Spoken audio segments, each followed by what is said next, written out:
Blass. Thank you, Mr. Toastmaster, fellow Toastmasters, honored guests. I'm going to talk to you guys a little bit about a little 100 million. Phil Knight, the co-founder of Nike, donated $400 million to Stanford University earlier this year. Stanford has an endowment bank account of $22 billion.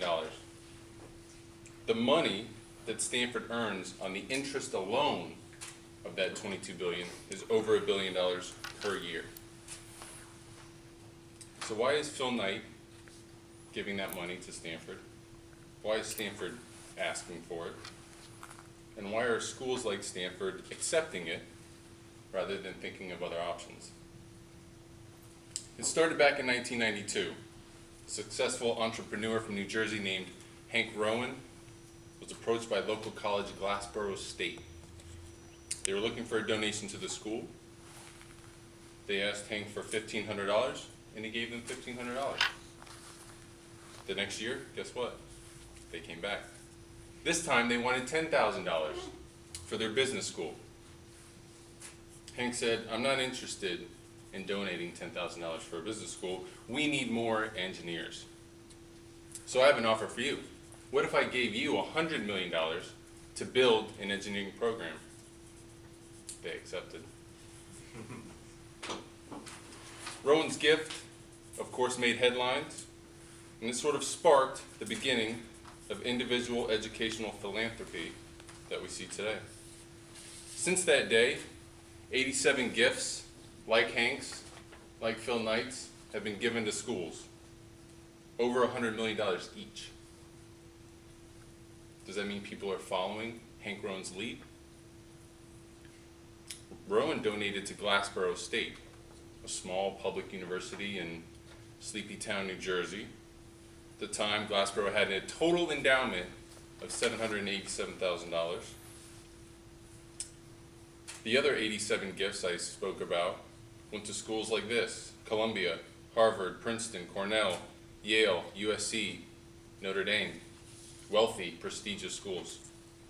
Nowadays, higher education cannot survive just on tuition revenue. Philanthropy is a big portion of what makes schools run.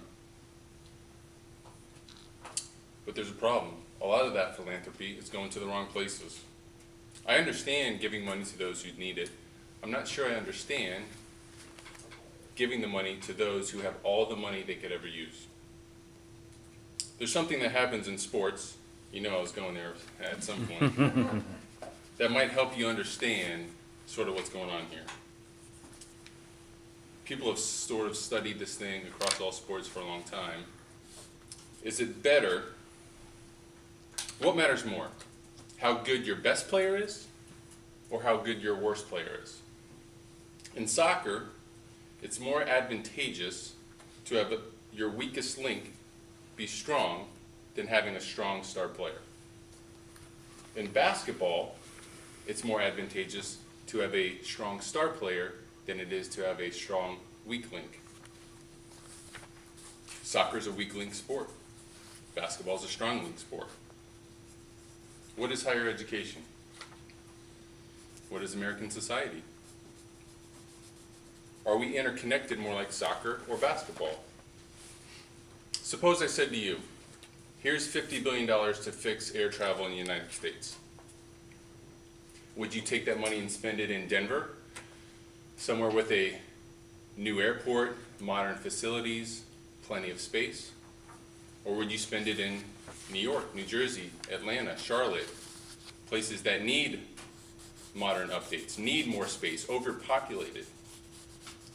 It matters to Denver because those airports are all interconnected. I know where Hank Rowan would spend his money. Hank Rowan went to MIT.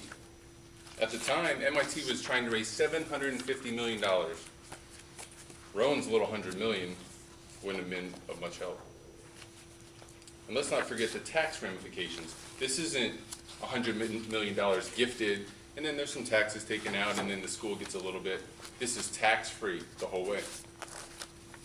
Now, there's certainly instances where strong link thinking is the right way to go.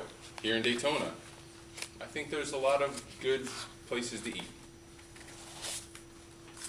I would argue we are sort of in need of some higher end, top-notch restaurants. I prefer barbecue. I don't think we have an elite barbecue establishment here in Daytona. I love the South Turn, meeting after the meeting. I love Hooligans. I don't know if Daytona needs more sports bars. Problem is, the decision makers, whether it's business owners, schools, government, coaches, sports team owners, they're strongly thinkers. Soccer superstars are glamorous. Nobel Peace Prize winners are glamorous. House-smoked, grass-fed beef made with 33 spices is glamorous. Soccer goalies are not. Blue-collar schools in regional New Jersey are not. Sports bars with draft beer are not glamorous. Therein lies the problem. Before I came across this topic in research, I was unaware of how prevalent and important strong link thinking versus weak link thinking was. As I succeed, and those in this room succeed, keep in mind what you heard today, as it might change the way you look at your community and the best way to build it. Mr. Toastmaster.